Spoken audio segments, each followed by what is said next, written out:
Hey everybody, it's me, Sex Dr. Heather, and guess who I'm with today? I've been waiting 5 years for this. That's ridiculous. But anyway, we gonna talk about that later. Okay, got it. Tell them who you are. Hey y'all, my name is Letitia. I am a sex therapist as well. Yes. And Heather is my BFF. Yes.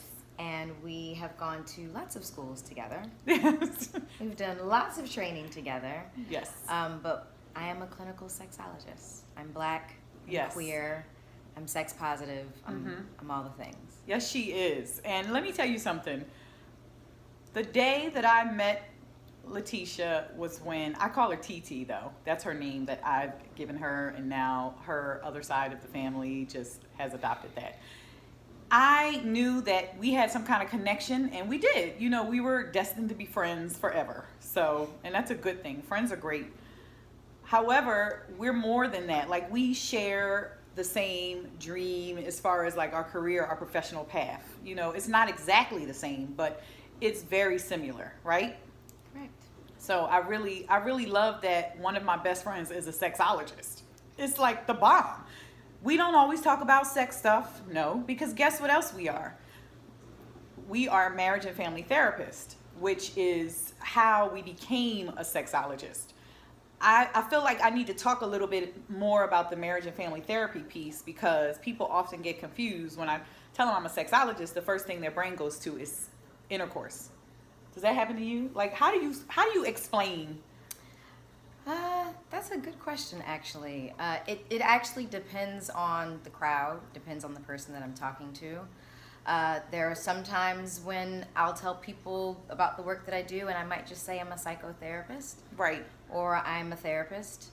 And often people ask what kind, and I generally say lots of things, right? I work with couples, I work with families, I work with individuals, I work with people around all kinds of issues. Lots of things around sex and lots of things around drugs. But really, it's everything that I do. It's just a very wide span. Yes, Sexuality, I say yeah. that. Yeah, Like, it and I just feel covers like a lot of things. I say that. I do the umbrella thing. Right. With Right. the things on top of the umbrella and all the space under the umbrella. I say Right. the same thing. And this, sometimes people look at me like, but what do you do? Right. Right. And I think maybe the more important question is, what sort of lens do you work from? So regardless of whether or not I'm working with someone, whether I'm working with a family, or whether I'm working with a couple, or if I'm working with someone individually, there's always a social justice lens. There's always a systems sort of view of that person. None of us lives in a vacuum. And so when someone walks into my practice, it's not just them who walks in. They bring in their family situations, they bring in environmental issues, they bring in their social identity, and all of the different ways how they live out in the world have an impact on themselves and their mental health and their sexuality and their wellness altogether. Yep, I agree. Like, all the systems. And, you know, I often get the question when people start therapy, especially couple therapy, they come in and they say to me, how long is this going to be? Can you fix us in 2 sessions? So I always say, you know what? Thanks for giving me that much credit. That's great. Thank you. However, it didn't take you 2 50-minute sessions to get where you are. And they look at me like, you're right. It took us years. So how long do you think couples therapy is going to be? We have to teach you to unlearn behaviors that you've learned along the way, that you've gotten quite used to, you know, and settled into. So so today we're going to be talking about other things, but I just wanted to kind of talk about what we do specifically. You know, my passion is working with couples. That's my absolute passion. I love it, around communication, around just relationship, loyalty and trust and love. I do sexual expression in the couple system, right? And I'm really good with couples around boundary making, because I feel like I get more and more couples, maybe this is true for you too, I get more and more couples that have very just diffuse boundaries that are like everybody's in there, in their life, in their relationship, and it's causing so many problems. Even the children, you have to be set from the children as well. So I usually work from a family systems approach. I don't do a lot of my sexology work when I see couples in the beginning, because sex is not always why they came. That's why they say they came, but that's not why they came, really. We get to the meat of things. So I kind of wanted to talk about how to keep your relationship together, really. Like some things you can do, some hints maybe. We can give you some little nuggets of information during this video today, and just kind of candidly talk about some of the things you can do and not do. Let's say that as well. Does that sound like a good idea? Okay, let's do that. So I think one of the things that is so important, and I always say this, and she is in a marriage, so she can tell you, excuse me. Okay, so Max wants to be put your stuff on me. I mean, he just is like, I want to be a part of the video too. So that's okay. So one of the things that I constantly say, because when I'm on the radio, when I'm doing podcasts, it all comes back to communication. People call in and people say things about their partners, right? But it always comes back to the way you communicate. So one thing I want to give you is kindness. Are you kind to your partner? Do you say, Max, you got something to say? Do you say thank you? Do you say you're welcome? Are you actively looking for stuff that your partner likes? Still, even after 10 years, even after 15 years, even after 5 years. So that's the one thing I want to talk about today. Just being kind and what that looks like. So that looks like when your partner comes home or you come home, one of you saying, how was your day? And not talking, just kind of hearing about their day. She's married, so she can give more of I don't want to do this of topic. the truth. I don't want to do this topic. No? What topics you want to do? Okay, maybe we can switch. What topic? You have any ideas? I think this is a good topic, though, because communication is really, really important. Sheesh. You don't have like one hint for some people that around how to keep your relationship successful, your marriage or relationship. So this is not only for married people. I'm talking about people who are cohabitating, people who aren't, people who are just partnered. I also think these sort of communication and these sort of things that we're talking about within relationships with people, I think these are all things that we want to do in all kinds of relationships. I think even within our friendships, being able to, communicate with each other in ways where you can feel safe and you can feel vulnerable and you can, kind of fall apart if you need to. But then you also can be held accountable. Being able to have conversations with people in a candid way, but also in a way that's considerate, and making sure that in any sort of relationship that you're in, you never have to feel like you can't say something or that you can't express something. Right. Often, I think in any kind of a relationship, when we're vulnerable, we often worry that, if we say something or if we share something about ourselves to the people that we love, that they will completely reject us. That whatever it is that we have to share about ourselves that we don't feel very well or very good about, that we can't share it because that one thing, that one piece of who you are somehow negates your worthiness and your value to be loved. And that's not true. Not true. That's not how it works, but it can feel that way. And so to be able to share those parts of yourself that are often sacred and that need to be protected and that you don't need to share with everyone in your life. Right. But to be able to share those vulnerable parts about yourself and know that you will be loved and that you will be accepted. Anyway. You'll be accepted, right? Yep. You will be loved because you are worthy of love, period. How many, and you know what, comment on the video as you see fit below. I want to know how many people have that, what she just described, because that's important.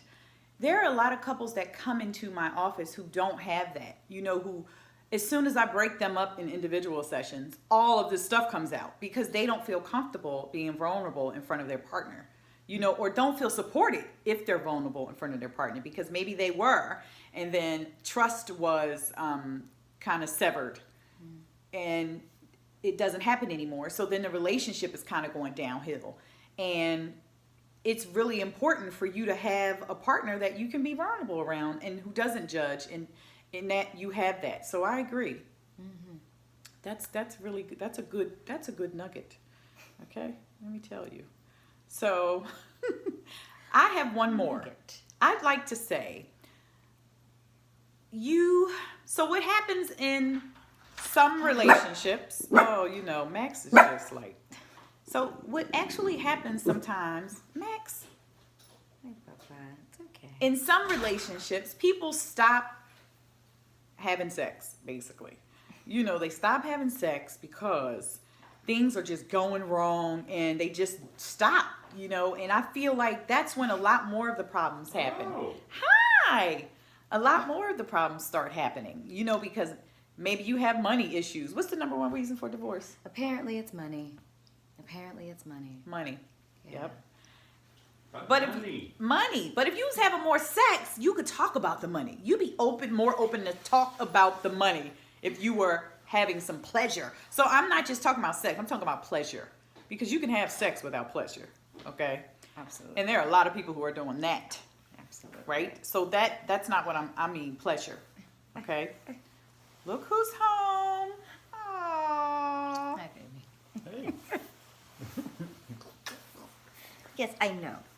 It's so exciting. Oh, Yes, it and is. so we're just talking about relationships and partnerships and marriages and giving you some little golden nuggets.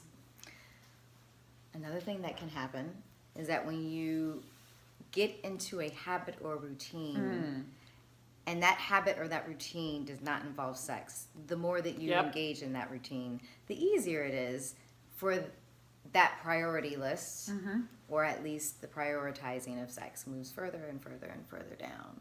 And you almost can sometimes forget all of the benefits that come from Yes. being able to connect with your partner sexually and sharing pleasure with your partner. Well, sometimes it's easier to forget those benefits when they weren't ever there. So let's talk about that. Let's talk about sexual assertiveness too. Sexual self-esteem. So it matters, because if one partner is experiencing all of this pleasure from the sexual relationship, then eventually you are going to start resenting that. And you're going to stop everything because you're not being pleasured. So people do go through that for at least a year or two. And then true. after that, it's over. Like, they're like, no more. I don't want this. I'm not experiencing pleasure. I don't know true. what this point of this is. Well, have you spoke to your partner? Have you spoken up? Have you said, hey, I haven't had an orgasm in 3 months, 4 months, hey, 2 weeks, so are you comfortable? Here's the vulnerable piece again that you were talking about.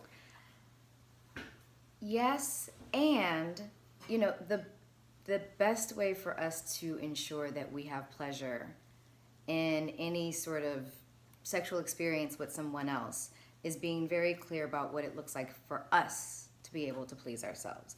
The best way for you to have a great sex life with anyone else is to be able to have a great sex life with yourself. Yes. Masturbation is the Gateway to heaven. No, I'm joking.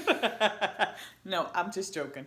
Masturbation is wonderful. It's underrated. It is. You can't. So think about this. How are you going to explain to someone what you absolutely want them to do? Because what you like, what excites you, what brings you pleasure, if you don't know. You can't. You haven't explored your own self. Right. Right? And I think, there's this sort of idea that masturbation is a thing that people have to do for a particular reason, out of desperation, or because there isn't someone around to please them, when in reality, masturbation is one of the best ways to engage in self-care and self-nurture and self-love.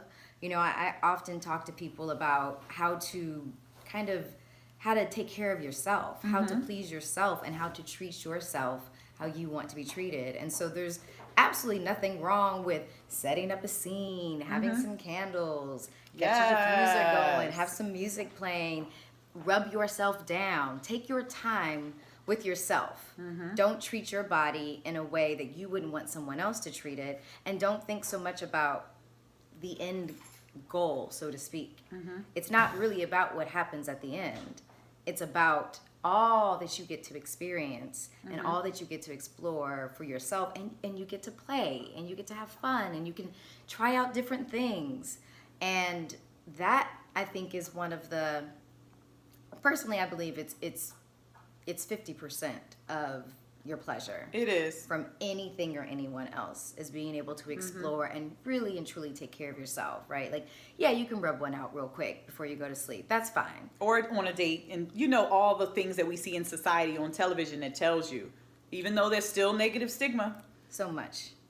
But that for me is key, and it's often key for so many other people to really be able to explore and nurture and tune into your body. It's also really, really difficult to enjoy anything sexual or any sort of pleasure actually at all if we're in our heads. And often if we are in our heads, we're not in our bodies. Yes. Yep. That was great. Thank you, TT. I think we're going to end. The video's getting kind of long, so we'll be back with another one soon. So stay tuned. And if you have any questions, drop the comments and we'll answer the question the next time. Okay? Masturbate. Follow, subscribe, SexDrHeather.com. Subscribe to my YouTube channel, please, and hit like. Also, Instagram, follow me at SexDrHeather. Would you like to give any of your handles? No, I don't have any. She's social media afflicted. No, but listen, everybody. Thanks for tuning in, and we are the Sexologists.